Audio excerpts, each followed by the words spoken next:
place like the Q.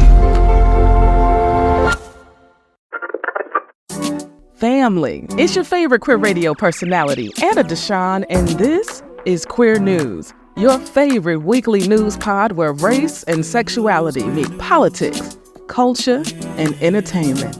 Y'all know, I've been running our Queer News Listenership survey, right, for a few weeks now.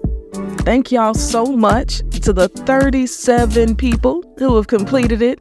The information we're gathering has been so insightful, and I need more. Now that I've seen what you've got to say, I want to hear what more people have to say. I'm learning more about you, what you like to see, what you like to see more of, and how you think we can improve.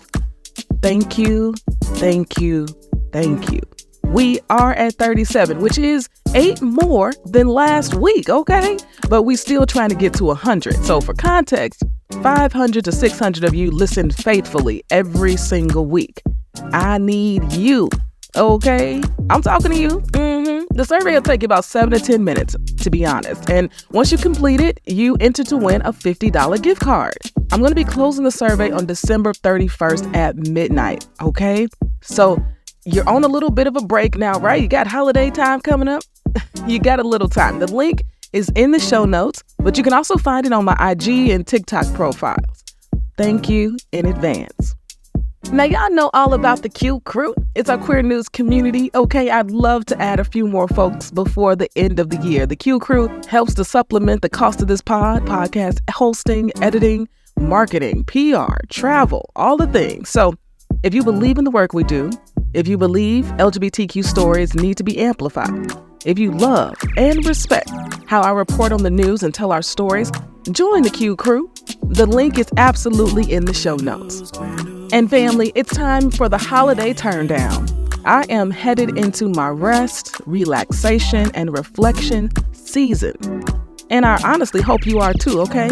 But I'm not leaving this feed. I'm not leaving you with nothing. Next Monday is actually Christmas, so we won't have an episode that day. But we will drop a special end-of-the-year recap in collaboration with the Bad Queers podcast on that Tuesday, December 26th. It's actually a 2-part series, so we'll have part 1 next week and part 2 the following week, okay? So be on the lookout for that. We went through the entire year. We recorded for like 3 hours, y'all. It's a wonderful episode. I did it with them last year. I love the Bad Queers podcast, and we get into it, okay? For today, I want y'all to know I'm going to drop a few headlines, and then we're going to get into a special episode. I want to share it with you because you hear the promos, but I'm not really sure you actually go and listen to the pods. We've dropped some amazing Q originals this year. Rebound Revolution, Black HIV in the South, Second Sunday, The Head Nod, you know? And I firmly believe if you enjoy this pod, you'll enjoy our others too. And if by chance you don't, the production is so good that you'll want to recommend it to someone that you love. You feel me? But for now, let's get into these top news headlines.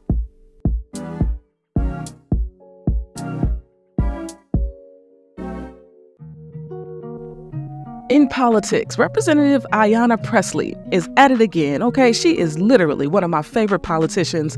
In an effort to combat the ongoing right-wing assault on books authored by Black, brown, and queer folks, she has introduced the Books Save Lives Act.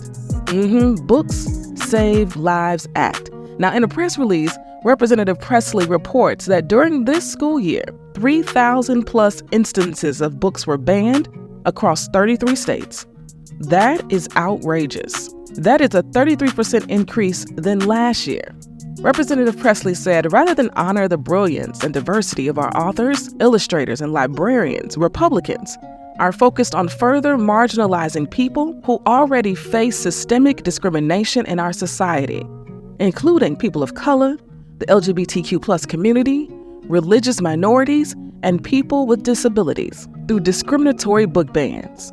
The Books Save Lives Act pushes back on this dangerous trend and reaffirms the need for representative literature by ensuring libraries nationwide maintain a diverse collection of books and classifying book bans as violations of federal civil rights laws.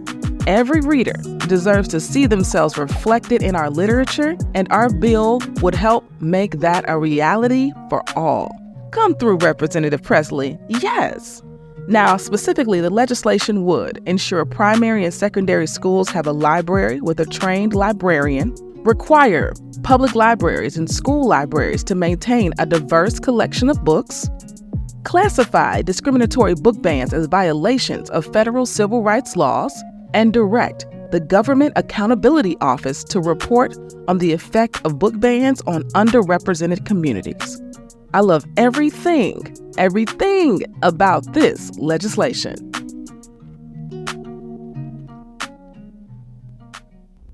Now, for culture and entertainment news, have y'all ever heard of Native Son? Yeah, Native Son. It's an organization celebrating Black, gay, and queer men who are leaders and, as they say, mavericks and the best at what they do.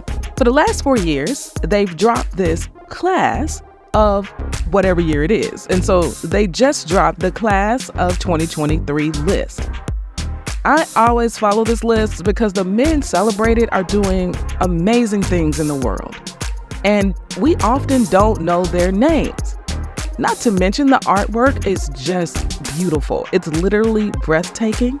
And some of the people on the list are Avery R. Young, one of my friends, and not to mention the first poet laureate of Chicago, okay? Dominic and Kay Keith, founders of Gay Magazine, Don Abram, founder of Pride in the Pews, also a good friend, singer and performer Duran Bernard, Don Lemon, the entire team behind the film Rustin, Tim and West, one of my mentors, one of the first gay rappers ever on the scene, okay? Preston Mitchum, who's on the reality show now with Bravo, OBO Jones, popular podcaster. I mean, I could go on and on and on this list.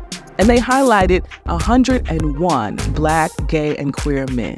Founder Emil Wilbekin said, "This year's 101 list is evidence of our resilience, innovation, and bravery.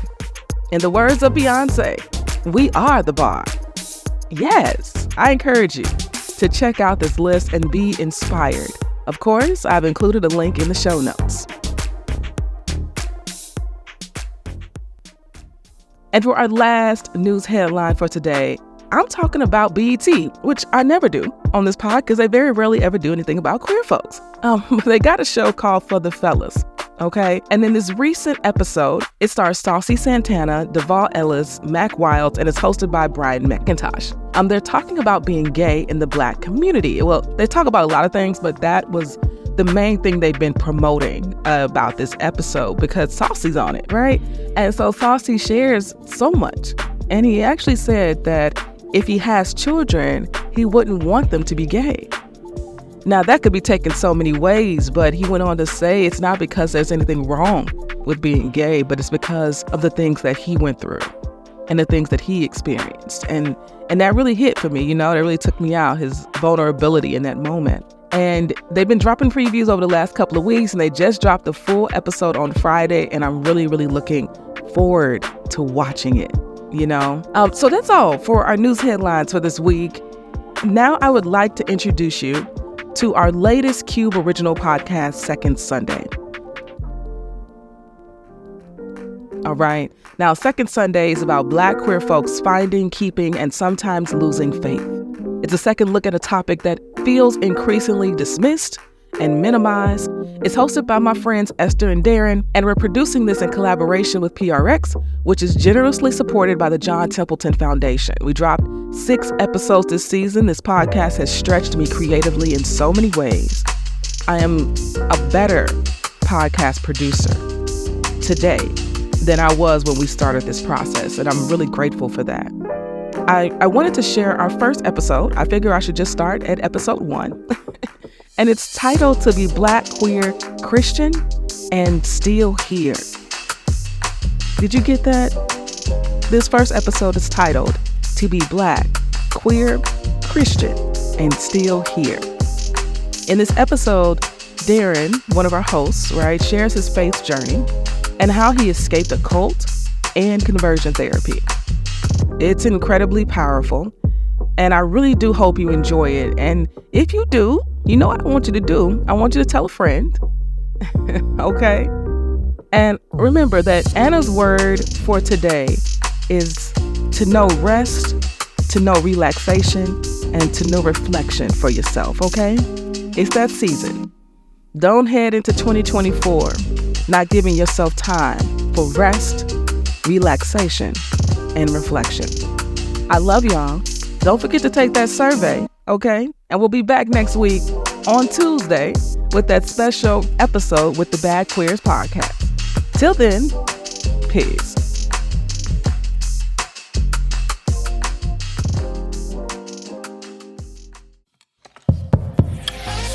There's no place like the Cube.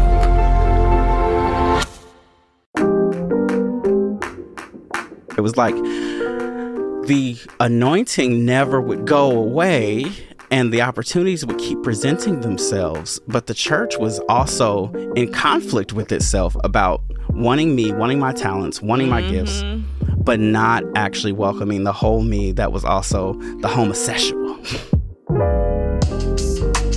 Hey, I'm Darren. And I'm Esther. And this is Second Sunday, a podcast about Black queer people finding, keeping, and sometimes losing faith. We're talking to theologians, artists, activists, and community members living at the intersection of faith, spirituality, and identity.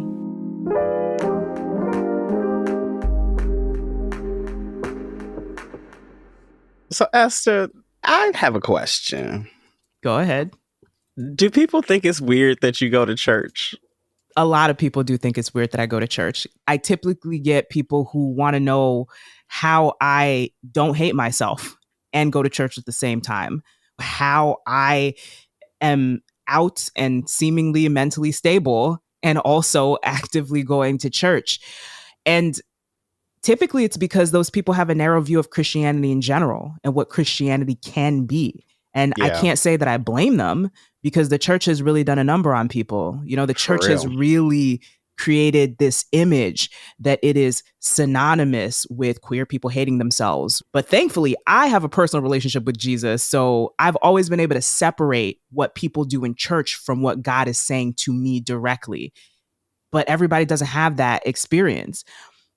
And I think just hearing that there are people and churches that don't have a problem with gay people, not just all are welcome in heavy air quotes, but that celebrate gay people, where gay people serve and are visible and are open and aren't, there is no asterisk next to come as you are. For people to even know that that exists and that there are queer people actively participating in exploring their Christianity and practicing Christianity and spirituality in general like that is usually new information to gay and straight people alike.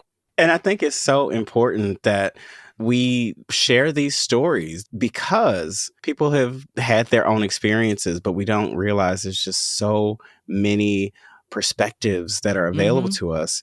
And that really does make the difference for people when they hear the stories of others and it's not just this random, vague, abstract topic. That's when their opinions and their hearts really begin to change. And that's why I love that we take a storytelling approach to this podcast, because the show is about Black queer folks finding, keeping, and sometimes losing faith. Faith is a very personal thing and people's journeys are very personal. And for me, it almost feels like a survival guide. Like, this is what happened. This is how I worked through it. This is where I landed. This is how I dealt with those scenarios. And there's so much nuance in how people approach and handle those situations, which is why it's so important that we just let people tell their stories. So with that, today is an opportunity for me to share a little bit of my own story. And it starts with me trying to answer that basic question: what does God really want from my life?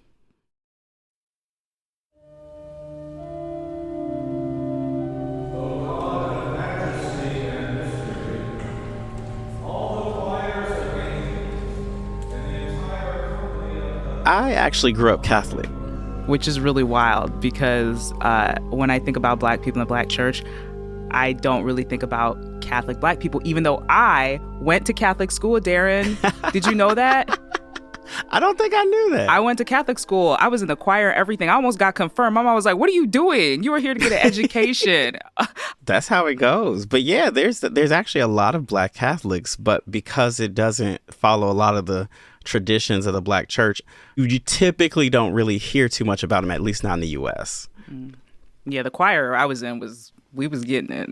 And that was where I first started singing gospel. We had the ushers, because you had the ushers, right? And we typically, just did the don't gossip. Like there wasn't a lot of harsh, negative preaching in the Catholic Church I was a part of. And we, every Martin Luther King Day, we had to have the whole, I marched with Dr. King speech. So we had a lot of the hallmarks, but it still was very, very different from what I call the Southern stylings of Black churches, especially in Chicago.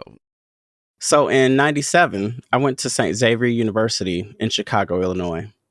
I'd been very active in my Catholic church, but now I'm in college, so I'm really active on campus. And this was back in the day, Ellen DeGeneres had just come out. Why can't I just say the truth? I mean, be who I am. I'm 35 years old. And when she came out, I came out too. Susan, I'm gay. You were right behind her. You're like, come on, Ellen. She opened that door and I said, hey, y'all, me too. I'm like Ellen. And it was so important for Ellen to come out because my roommate at the time had stumbled upon some things that suggested to him that I might be gay, and he was trying to blackmail me. And I said, no, you won't. Whoa. I was secure. Yeah, I was secure enough in my relationships with my family and my Catholic church. We didn't do a bunch of hard anti-gay preaching. So I was like, oh no, you have no power here. And I decided I was going to come out to take away his threat. So I had written a coming out poem, and there's a line in the poem. I'm a creative. I mean, I ain't gonna be gay and not be creative. you brought the poetry slam hands into that, please. I did. I wrote a poem, and one of the lines said, I'm Black, I'm Christian, I'm gay, get used to it. So I shared this poem. I'm out, and it is the talk. People are just kind of all over. And right away, some people did approach me and were like, well, God doesn't want you to be gay. And other people were like, hey, we support the gay. Hello, gay. And it was just kind of a mixed reaction. It really was just a controversial topic on campus for a good year.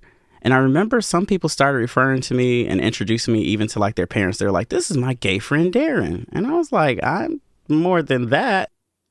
About 6 months after I'd come out on campus, I met this guy who also was another Christian, and he invited me to his church. And this was a charismatic, non-denominational, Pentecostal type of church.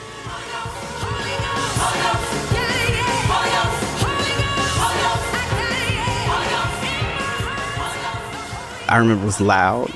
As I walked in, the organ's going, the drum is going, people are clapping, somebody's up front shouting, dancing, and crying.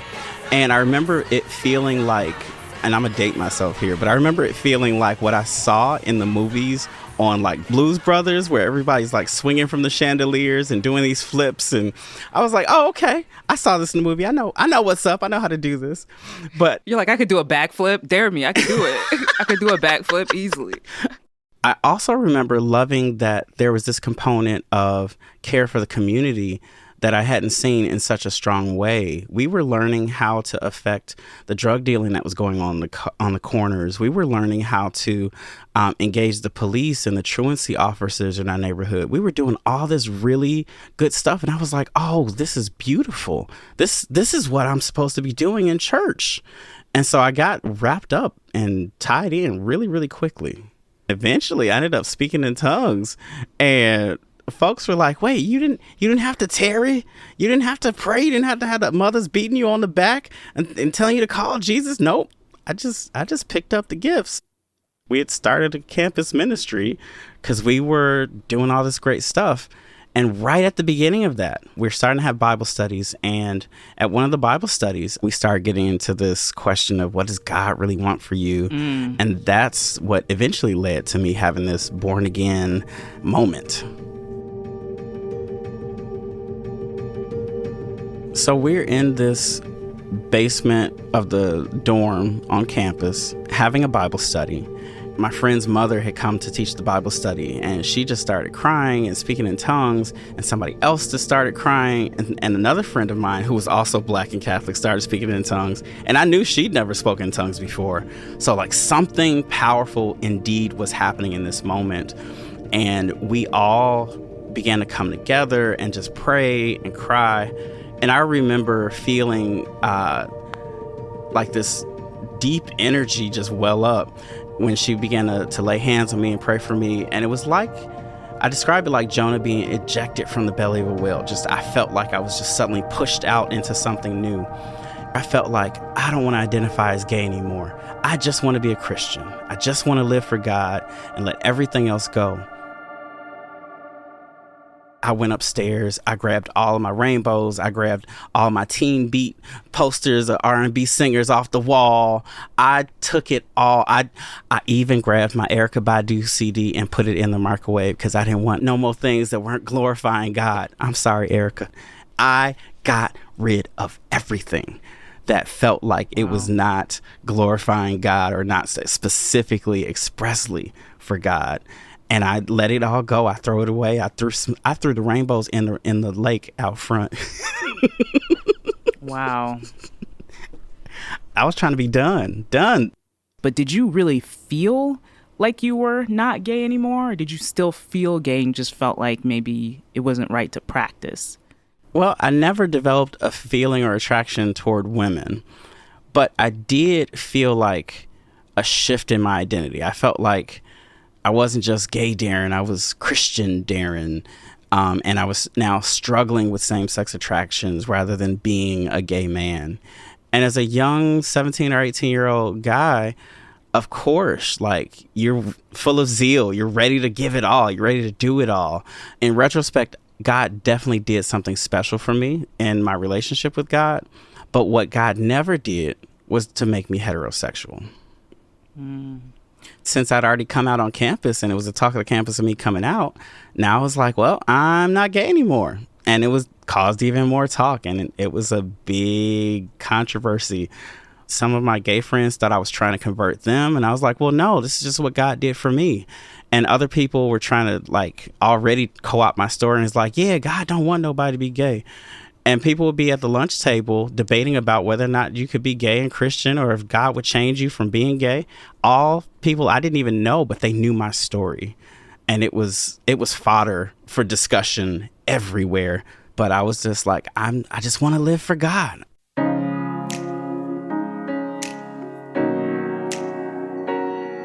Our little campus ministry was really starting to grow, and people started coming to the campus ministry and seeing what was going on. Because it wasn't just my story, right? There were other people who had all these really powerful moments of feeling different according to whatever their particular situation was. Within our little group, they were about to ordain me and the guy who led me to that church as ministers in the church. And so just maybe a month before the ordination was going to happen, my testimony makes it to the ears of the pastor. And I am at this point now teaching a summer vacation Bible school class, and he pulls me out of the class. I'm about 18 years old, and he's like, hey, Darren, I heard you used to be gay. And I'm like, yeah, God did this amazing thing. And he's like, well, you should never ever talk about that again. And he, in this very like fatherly way, but clearly not doing a good thing, was like, well, people won't be able to receive you as a man of God if they knew that was a part of your background. People would never accept you if they knew that that's something that you struggled with. And so he told me to never talk about it again, and that I should be ashamed that was ever a part of my testimony. And I remember feeling so confused and so bewildered, because I was like, but this is like pretty major. Like, God did something, right? Mm-hmm. And now you're telling me this is something to be ashamed of? It created a war within me. I stopped telling that testimony, and I became very, very focused on just doing the work of the ministry and trying harder and harder to stay focused on that, while denying any kind of urges, any kind of temptations. And for a good 8 months, it was going great, until it wasn't. I started having dreams about guys. And you know how in the church we spiritualize everything. Oh, that's a demon. That's just the devil trying to come for your anointing. And I remember talking to this guy who led me to the church, who had become my best friend, and he was now my new roommate. He told me, well, you just got to pray, because we're ministers and we're not supposed to have the problems. We're supposed to be the ones helping other people. The pastor was the same way. He never talked about his problems. He talked about your problems and your mama's problems and your family's problems, but he was never going to talk about how his kids didn't even like him. But, you know, as time went on, I found myself struggling more and more with my same-sex attraction. I found myself going back to calling the party lines and eventually going back to hooking up with guys, but all at the same time being more and more busy with ministry and performing the role that the church was prescribing to me. And I could do all of it. I could sing in the choir or the praise team, and I could teach the Bible study, and I could preach the exhortations. But I was also struggling in this isolation because my church leaders had basically made it very clear to me that I was supposed to have my stuff together and that I wasn't supposed to talk about struggles, and I certainly wasn't supposed to talk about being gay. I started making some real risky decisions, and I ended up getting robbed during a hookup one time. And I was like, oh, God must really be having mercy on me, because I should have died. And after the robbery, I told my pastor I was still struggling. And this is probably about 2 years after I gotten ordained. And I was tearfully and fearfully saying, I need help and I don't know what to do anymore, because I've tried all the things I can try and I'm still struggling with this desire. And so he's like, you know, I'm going to help you. You should stay at the church for 30 days. We're going to figure this out. We're going to pray about it, and God's going to deliver you. And that turned into me living permanently in the church for almost 2 years in the basement, isolated and getting more and more cut off from my friends and family. And now I'm pushing away my gay friends, and I'm worried more and more that if I don't get this figured out, that I'm going to send people to hell. I began to wonder, am I really spiritual? Is God really using me, or am I some kind of antichrist? Because why can't I get this together? How come I can pray in tongues and I can lay hands and I can grow a campus ministry, but I can't become straight? Why is that not working? And the pastor, he had an answer. He asked me to move to one of our churches in Indiana and to be completely under 24-hour supervision so that I could get over this gay thing. What does 24-hour supervision mean? I moved into an old Sunday school room in one of our churches in Indiana, and I told my friends and family to forget about me. I quit school. I shut down my business doing photography and design. I gave up my car that I had at the time. I gave up everything. And, you know, people say, well, you got to forsake all and take up your cross and follow Jesus. I can say I've done that to the letter. So it's 2003 and I have quit school. And after 7 years of ministry on campus, I forsake everything to move to Indiana to try out my pastor's plan. Indiana ended up being more and more control, losing more and more autonomy. To go to Walmart on a weekly basis, I had to call to Chicago and sometimes to South Africa to get permission from this pastor to go get my groceries. I was living on a stipend of $50 a week, and I was working in our child care. We had a daycare during the week, and I was working there. But I was everything was happening off of that $50 a week, including my little cell phone, any kind of food that I needed, because they were not taking care of all my needs. Were you the only person living in this place? There were a couple other people there. Also gays? None of them were gay that I know of, but the pastor had this history of like helping people with drug addiction by basically locking them up in his house. And y'all was all in the house? Well, the church had grown so much at this point that it was a few of us who were living in the church trying to overcome something. Right? Got you. And so instead of us being in therapy, instead of us having a caseworker, we were all praying and fasting and crying out and snotting and rolling in the floor, trying to wait until God does something. The interesting thing was Indiana made me grow more confident in God, because it was like I've failed everybody and I'm over here on punishment and time out in Indiana, and God was still causing me to like prosper and start a dance team there and eventually doing ministry there. It was like the anointing never would go away and the opportunities would keep presenting themselves. But the church was also in conflict with itself about wanting my talents, wanting my gifts, but not actually welcoming the whole me that was also the homosexual. Listen, God loves the gays because one thing we're going to do is be talented. Always. And all then people day. are like, well, he did make a mean 7-Up cake. You like, nah, me and the cake, we leave it. You pack up, they're like, not the cake, don't do this to us. Yeah, that's crazy. The demands got greater and greater and greater, and I am feeling more and more guilty and taking more and more of this on myself. I started fasting 48 hours a week. I was praying in the morning prayer and the nighttime prayer, and my best friend at the time was getting married, and I was supposed to be the best man in the wedding. And the pastor had decided that I needed to be more spiritual, so I didn't need to be in the wedding. And this is a heterosexual wedding, right? I didn't need to be in the wedding. And so literally the week of the wedding, he took me out of the wedding, and it broke me. It was just like, I have no hope. I have nothing to look forward to. I'm out here struggling. I lost so much weight from all the fasting. I had just come to the end of my rope, and it was just like, I can't.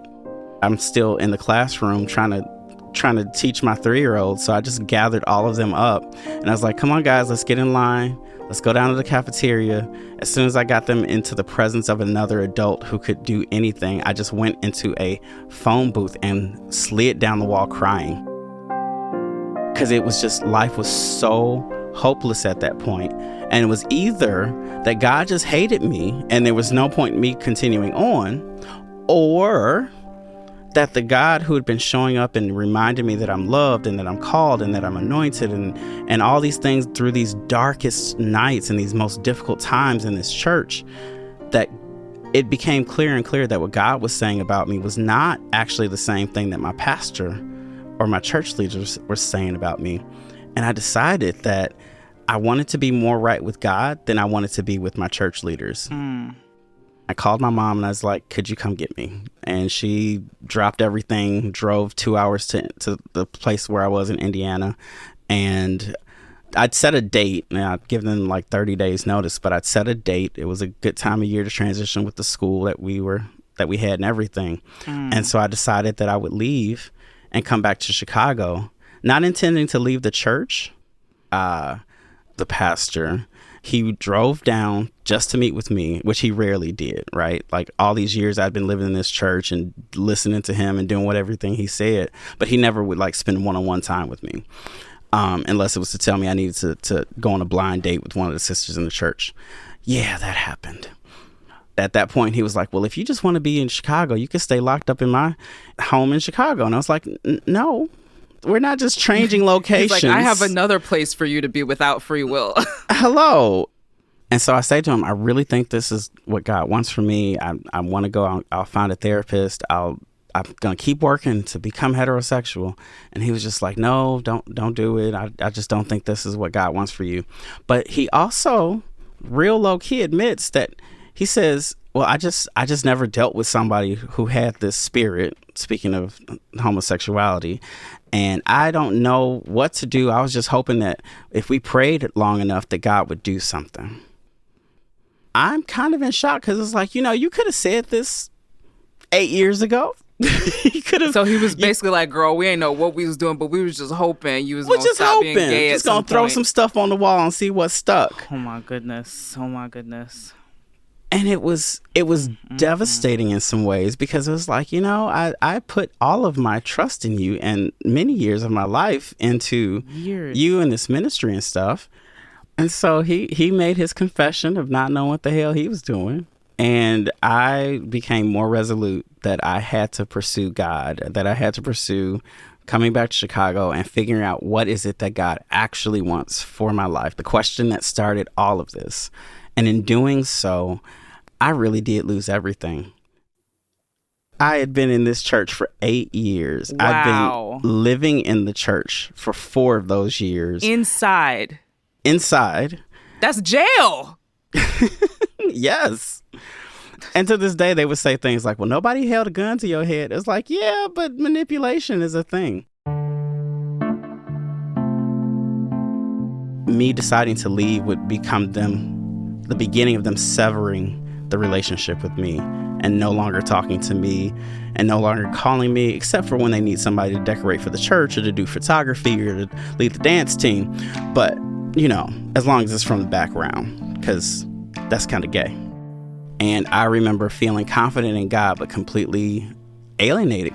It's like, in many ways, if I just never told them what was going on in my life, then they never would have had an issue with me. And I think that's true for so many queer folks who are in church and in their families, where as long as you don't acknowledge the truth, we love you and we've got all the time, the world's support and grace for you. But when people become honest and people begin to figure out, what does this mean for my life? That's when things go awry.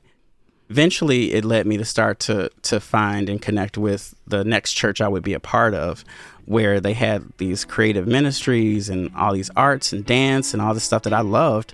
When I checked it out and told them, well, my pastor's, not really happy with me right now. They're like, okay, well, you can be here in the meantime. And that was a welcome I'd never received before. It was like, wait, I just told you what's wrong with me. Y'all supposed to be condemning me like him. But it led to me beginning to figure out that not everybody agrees or reads the Bible the same way. Not everybody thinks about faith through the same lens. Not everybody thinks about sexual orientation and gender identity in the same way. And it began the exploration of me figuring out for myself, what are the things that God is calling me to? And what are the ways that some of this is just church junk that really was never my responsibility? So in total, I would have spent almost 2 decades trying not to be gay and then trying not to be in any kind of romantic or sexual relationship, and becoming part of a fully affirming church where even when I came to them, I was still identifying as somebody who was abstinent and trying to see what God wants from me. And they totally welcomed me. Many of the people there were gay or affirming gay people or in same-sex marriages, and they had room for me. So I found that over many years of searching and connecting and then beginning to tell my story, that there are a lot of experiences out there and that mine was just one of many. I felt real special at first, and it was like, oh, we all getting beat up in the church. Like nobody's able to check off all the boxes and to perform their righteousness the way the church wants, no matter what you believe. And so somehow we have instead of trying to get the approval of the church, we've figured out ways to exist. And for some, that's meant going into the closet and being very DL about their same-sex attractions or their homosexual nature. And for others, it's meant coming out and either finding a place where they can practice their faith as a gay person. And then for others, it's meant leaving the church altogether.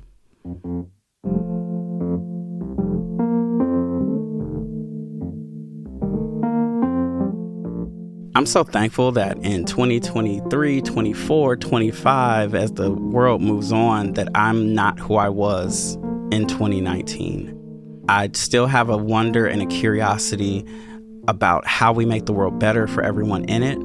But I'm also in this place of healing and taking care of myself. I have a wonderful trauma therapist. I have wonderful friends and family. I'm on medication.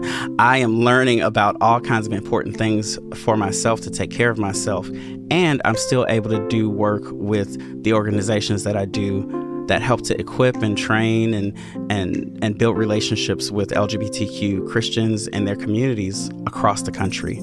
My story is not in vain. Yes, it has a lot of hard points, and I'm sure some folks want to go out and swing a chair at somebody because of what's happened to me. A metal folding chair, and it's going to connect and make that little sound. Bink. All the things. Ding, ding, Bobby ding. Shmurda had. We throwing it in the air.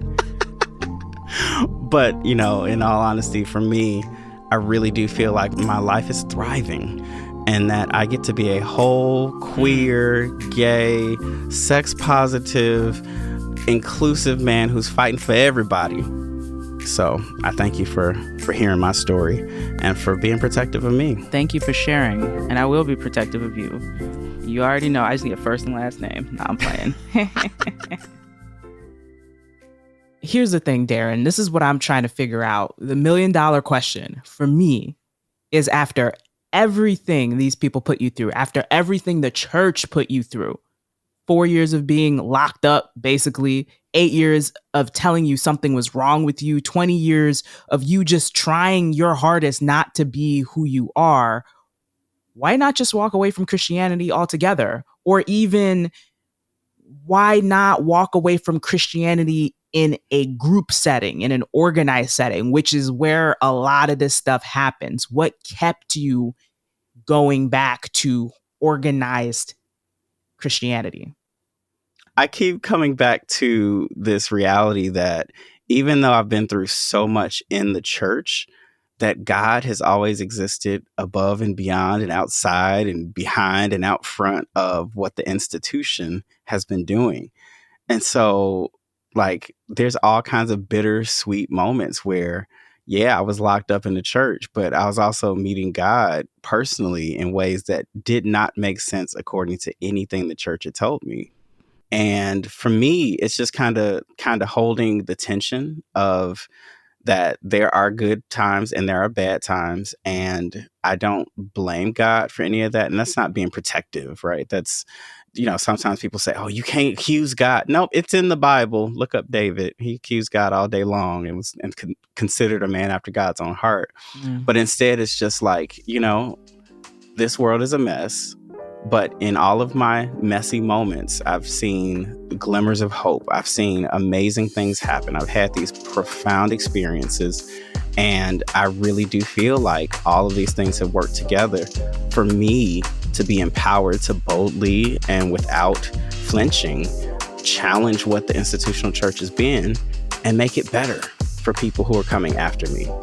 And so it just works for me. I'm just being myself. I'm out here flipping tables and trying to be like Jesus.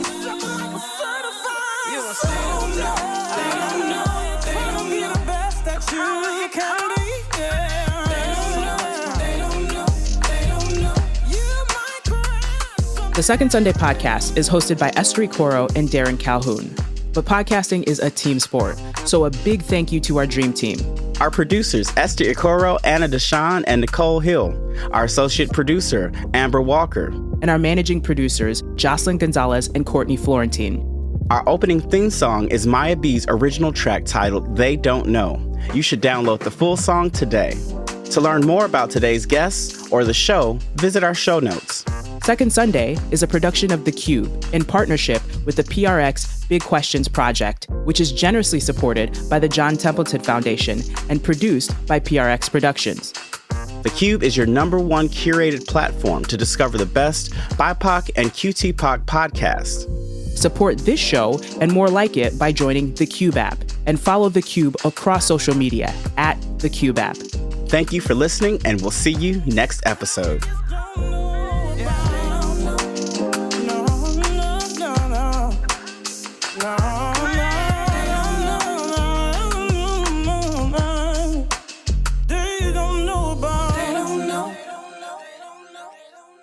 If you enjoyed what you heard, rate and review us inside your favorite podcasting app. This podcast is written and produced by me, Anna DeShawn, and brought to you by E3 Radio, your #1 queer radio station playing queer music and reporting on queer news in high rotation.